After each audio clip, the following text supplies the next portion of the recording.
Salut à tous, aujourd'hui on plonge dans l'histoire du S&P 500 qui est l'un des indices les plus suivis au monde et donc aujourd'hui on va essayer de répondre bien à deux questions que nous apprend l'histoire d'ailleurs sur les performances des marchés, sur cet indice en particulier et qu'est-ce qu'on peut nous aujourd'hui investisseurs en tirer pour investir et notamment sur cet indice qui est le S&P 500.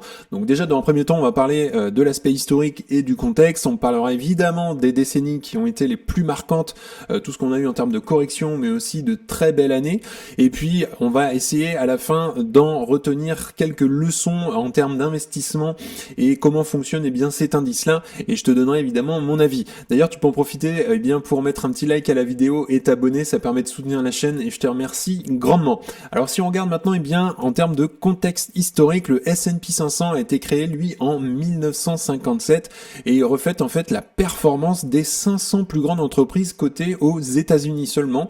Et donc pour analyser les rendements d'ailleurs depuis 1874, on utilise des données rétrospectives basées sur des indices similaires. Voilà, mais concrètement, ça a commencé à partir de 1957. Et en fait, une première observation, c'est que depuis 1874, le S&P 500 affiche lui un rendement moyen annuel d'environ 9,2%. Donc ce chiffre inclut lui les hausses comme on a eu d'ailleurs assez spectaculaires dans les années 20 ou encore les années 1990, mais aussi les crises majeures, et on arrive à une moyenne d'environ 9,2% par an. Et donc le graphique des rendements annuels montre aussi que les marchés financiers fonctionnent par cycle, et je te montrerai juste après un graphique qui illustre bien ça. Et voilà, ça aussi entre prospérité et aussi récession, c'est tout à fait normal. Et il faut noter que bien que la moyenne soit plutôt élevée, les rendements ne sont jamais également répartis. On a certaines années où on a vu des pertes de 30%, voire même 40, 50 ou 20, et on a d'autres années aussi où on a des gains de 20%, 30% et jusqu'à même 50% en une année. Donc voilà, c'est ce qui donne ensuite un rendement moyen annuel pour le S&P de 9,2%, et il faut quand même le rappeler que c'est une des manières pour faire fructifier ton capital puisque ça bat l'inflation et même beaucoup plus. Alors également, on a eu des décennies marquantes forcément. La première, c'est les années 1920, les années folles, et pendant cette période-là, on a eu un boom économique, notamment entre 1924 et 1929, et le S&P 500 à ce moment-là a enregistré des gains annuels moyens supérieurs à 20%, c'est ce qu'on a eu d'ailleurs pour l'année 2024. Mais attention, ce boom s'est terminé par le crack qu'on a tous connu, j'y étais pas, en 1929, qui entraîne une décennie de perdu avec des rendements négatifs cumulés en fait. Donc voilà, ça s'est annulé au final, et on a eu une deuxième période entre 1980 et 1990. Ces deux décennies ont été marquées d'ailleurs par des politiques économiques favorables, comme celle d'ailleurs de Reagan et de Thatcher en Angleterre, et les rendements annuels moyens, eux, ont été proches de 17%. Donc une époque dorée, notamment pour les investisseurs, on avait une belle période. Et puis on a aussi des crises, celle-là on la connaît un peu plus, elle est plus récente, c'est celle de 2008, on s'en souvient tous, c'est le dernier gros crack majeur qu'on a eu en 2008. On a eu un très léger et rapide surtout en 2020 avec la Covid, mais le S&P 500, il faut savoir, il a chuté de près de 38% en 2008, et on a même été au-delà des 38% sur une période un peu plus longue. Et en fait, cette crise nous appelle surtout, nous rappelle l'importance de diversifier et surtout d'investir à long terme, parce qu'on va le voir juste après. Alors, je vais te montrer un graphique sur la prochaine diapo, mais globalement, voilà ce qu'on va voir. On va voir une visualisation des rendements annuels du S&P 500 depuis surtout 1874. Donc on a plus de 150 ans, et le S&P 500, lui, a bondi, je le disais tout à l'heure, de 23% en 2024, c'est quand même à applaudir. Donc si tu as investi au 1er janvier 2024, tu as un beau retour sur investissement quand même, et ça bat pratiquement toutes les prévisions qu'on avait d'ailleurs par les grandes banques, et alors que d'ailleurs l'enthousiasme pour l'IA ou encore les secteurs technologiques ont aussi alimenté ce rendement d'ailleurs qu'on a eu en 2024. Alors on faut prendre du recul, faut pas non plus, on n'aura pas des années à 23% chaque année, forcément. Et puis il faut savoir qu'au cours d'ailleurs des 2 dernières années, l'indice lui du S&P 500 a grimpé de 53% quand même. Ça marque l'une d'ailleurs des plus fortes performances sur 2 ans depuis la fin des années 90. Et ça a poussé justement le ratio court-bénéfice du S&P 500 forcément à des niveaux presque records, hein. On est vraiment assez élevé. J'en parle d'ailleurs régulièrement dans des vidéos. On est à plus de 30, autour des 30 je crois. Donc c'est vraiment élevé par rapport à la moyenne historique qui était plutôt autour de 15-20. Mais malgré ces évaluations, hein, justement, de nombreux analystes restent quand même prudemment optimistes pour l'année 2025. On regardera justement ça. Et donc le graphique qui est ici, que je vais agrandir juste après, ça montre les rendements annuels du S&P 500 au cours des 151 dernières années. Et ça se base sur les données de TradingView. Et donc ça, c'est ce graphique qui résume les 151 années qu'on a de retour sur investissement sur le S&P 500. Et donc ici, l'année 2024, elle a été classée entre cette partie-là, donc 20 et 30%, puisqu'on a fait un 23% de retour sur investissement en 2024. Et donc la courbe, donc le niveau 0, il est au niveau de mon pointeur, et on va jusqu'à 50%, ou après on part en négatif jusqu'à moins 50. Et déjà, quand on regarde ça, on aperçoit globalement qu'il y a beaucoup plus d'années en positif que en négatif. Et si on se projette un tout petit peu, d'ailleurs, si on regarde 2008, elle est ici, on est dans la tranche entre moins 30, moins 40, et justement, ce qu'il faut en tirer comme leçon, c'est vaudrait mieux rester investi à ce moment-là, mais il y a eu beaucoup de panique et beaucoup ont perdu d'argent, puisque si on regarde en 2009, on a fait quand même un plus, entre 20 et 30% en 2009, donc on est quand même dans une fourchette assez haute l'année d'après, mais il a fallu un petit peu de temps pour récupérer évidemment les gains perdus en 2008. Et si on regarde globalement, la plus forte baisse qu'on a eue entre moins 40 et moins 50%, c'était en 1931, et les plus fortes hausses entre 40 et 50%, on en a eu en 33, en 35 et en 1954. Donc on a eu 3 fois plus, et c'est pareil d'ailleurs pour les baisses d'ailleurs de moins 30 à moins 40%, on a eu 1907, 1937 et 2008, et on en a 3 fois plus, on a eu 9 années où on était entre 30 et 40%.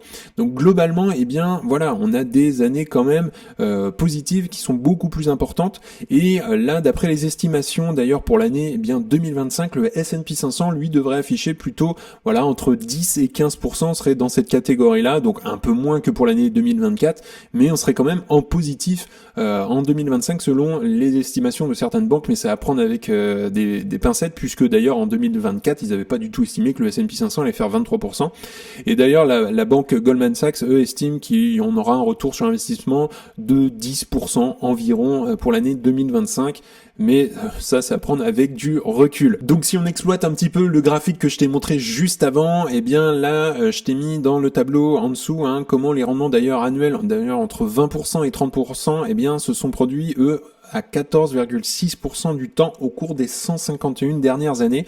Et je t'ai mis ici, là, globalement, on a eu 96 années positives et 54 années négatives, donc pratiquement 2 fois moins. Et là, on voit très clairement, d'ailleurs, avec une performance à 40-50% ou plus même sur une année, on en a eu 3, donc ça représente 2% du temps. 30 et 40% de retour sur investissement par an, on a eu 8 années comme ça, et ça représente 5,3% du temps. Et si on regarde d'ailleurs même en bas sur les plus fortes corrections qu'on a eues, on a eu une année, on était à moins 40, moins 50%, et ça représente 0,7% du temps. Donc c'est vraiment très très minime, c'est plutôt rare. Les corrections qu'on a, on va dire, le plus souvent, ça va être entre 0 et 20%, moins 20% de correction, on est plutôt ici. Et les corrections entre 0 et moins 10 arrivent à peu près sur 150 ans à 16,6% du temps. Et il y en a eu pendant 25 années. Enfin, pas 25 années cumulées, bien évidemment, mais sur 150 ans, ça représente 25 années de correction entre 0 et moins 10% sur le S&P 500.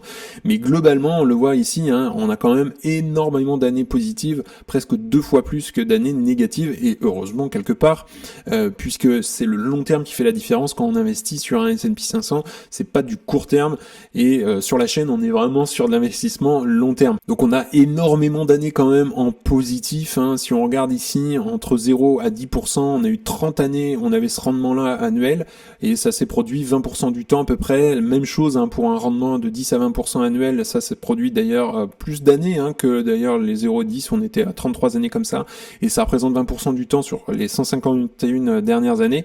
Donc voilà, globalement, ce que on peut voir et ce qu'on peut en tirer d'ailleurs du graphique juste vu avant. Alors justement, avec le recul, il y a de nombreux prévisionnistes, comme je le disais tout à l'heure, qui s'attendaient à ce que le S&P 500 voit des gains modeste, hein, notamment en 2024.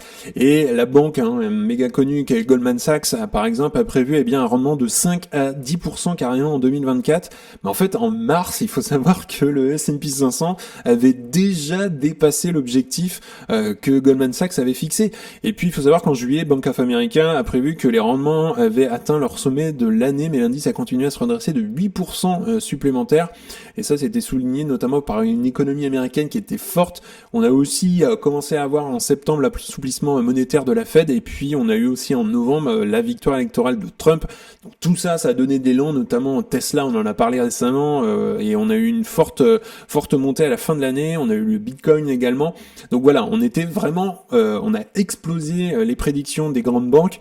Donc 2025, on verra bien, même s'il y a une tendance à être positive pour l'année 2025. Alors également, il faut savoir que dans l'ensemble, les actions, les 7 magnifiques qu'on a, Apple, Nvidia, Amazon, Google, Microsoft, Tesla et puis Meta, ont généré plus de la moitié des rendements du S&P 500. On a le cours de l'action d'Nvidia qui a augmenté de 171%, les actions Tesla également en 2024 ont augmenté de 63%, ce qui est absolument énorme. Et donc ensemble, les dépenses en capital de ces entreprises sont supérieures à celles de l'ensemble du secteur énergétique américain.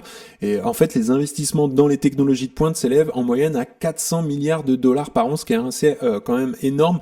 Alors voilà, les 7 magnifiques prennent quand même beaucoup de place, beaucoup plus de place au fur et à mesure des années dans le S&P 500. Alors on peut se dire ça peut être dangereux quand même, effectivement, mais on a un S&P 500 de manière générale aujourd'hui qui est quand même assez cher, faut quand même le noter, mais on a des résultats quand même qui sont là. Nvidia elle a une forte valorisation, elle génère énormément de cash, Nvidia par exemple. Donc voilà, on a un S&P 500 aujourd'hui qui est quand même bien représenté avec 7 entreprises qui prennent énormément de place. Et donc le marché haussier, voilà, comme je disais tout à l'heure, devrait se poursuivre en 2025. On a une majorité des institutions qui s'attendent à ce que le S&P 500 fournisse des rendements positifs de l'ordre entre 10 à 20% justement. Donc on est un petit peu en dessous de l'année 2024, mais ça on peut pas trop le prédire. Moi j'ai envie de dire attention quand même, il faut faire attention à ce que disent les institutions quand même de manière générale. Et d'autres analystes ont noté qu'une 3e année consécutive de rendement de 20% ou plus est historiquement rare. Donc on verra si on a la même chose qu'en 2024. Alors qu'est-ce que tu peux retenir toi en tant qu'investisseur avec ces données historiques sur l'indice S&P 500 ? Notamment ça va être d'investir sur le long terme. Je le répète régulièrement, mais c'est ce qui va faire la différence. En fait, les émotions peuvent pousser à vendre pendant les baisses, et ça on en a eu plein d'ailleurs en 2008, en 2020, mais l'histoire montre que les marchés finissent toujours par rebondir. Donc attention, ça prédit pas évidemment les performances futures, mais on peut se baser un petit peu sur les performances historiques quand même. Mais voilà, la différence ça va être d'investir sur le long terme, et tu as cette chance d'avoir du temps. Deuxième chose, la diversification. Il faut savoir que le S&P 500 est déjà bien diversifié quand même, mais il faut pas oublier, peut-être d'intégrer d'autres classes d'actifs comme peut-être des obligations, ça pourrait être d'autres ETF qui visent d'autres continents, ça peut être un ETF Europe, ça peut être ça. Il faut pas oublier que le S&P 500 quand même est concentré sur le marché américain, mais il faut quand même le dire qu'il y a quand même de l'innovation et énormément de croissance aux États-Unis.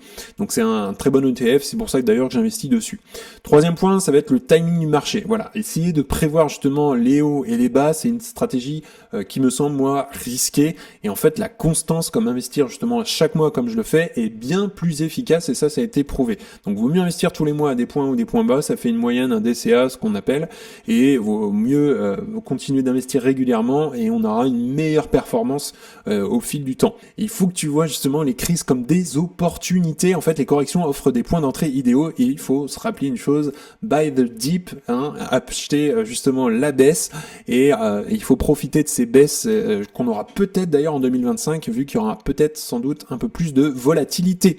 Voilà ce que tu peux retenir à propos de cette analyse du S&P 500. Donc en conclusion, l'analyse du S&P 500 montre que malgré les fluctuations, les marchés restent un excellent moyen de faire fructifier ton capital sur le long terme. C'est pas un livret A qui fera la différence, et donc si cette analyse analyse d'ailleurs a permis de t'aider à mieux comprendre comment fonctionnaient les marchés, eh bien n'hésite pas à me le dire en commentaire.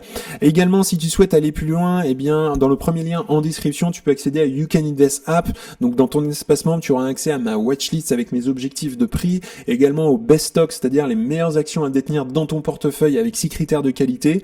Également, tu auras accès à un discounted cash flow pour estimer le juste prix à payer.